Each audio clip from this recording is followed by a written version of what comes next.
மிக முதன்மையானது எது? அடிப்படை உயிர் தேவை எது? உணவு. உணவை விளை வைத்து உருவாக்குவன் உழவர் குடியும். அவன் வீதிக்கு வந்து போராடுகிறான். உயிரினும் மேலானது எது? மானம். மானத்தை மறைப்பது எது? ஆடை.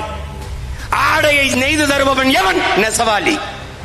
அவன் வீதியில் வந்து போராடுகிறான். பிறகு அறிவு. அறிவை வளர்க்கக்கூடிய ஆசிரியர் பெருமக்கள் வீதியில் வந்து போராடுகிறார்கள்.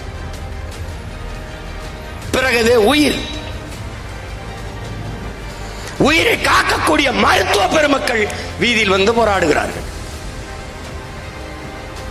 தன்னலமற்ற சேவை செய்கிற செவிலிய பெண்கள் வீதியில் நின்று போராடுகிறார்கள்.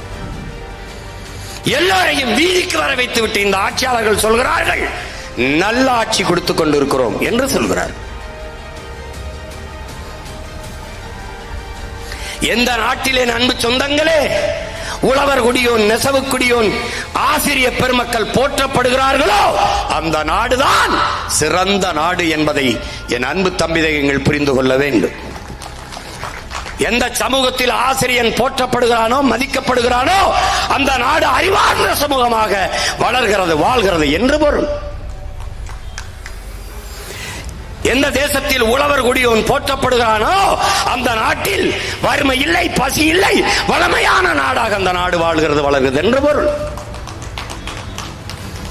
எந்த நாட்டிலே நெசவு தலை துவங்குகிறதோ அந்த நாடு நாகரிகமான நாடு, பண்பாடு கொண்ட நாடு என்று பொருள். ஆனால் இங்க அப்படி இல்லையே, அப்படி இல்லையே. எல்லாம் தலையிடும் முறையற்ற கொடுமையான நிர்வாக முறைக்கு மாறி நிற்கிறது.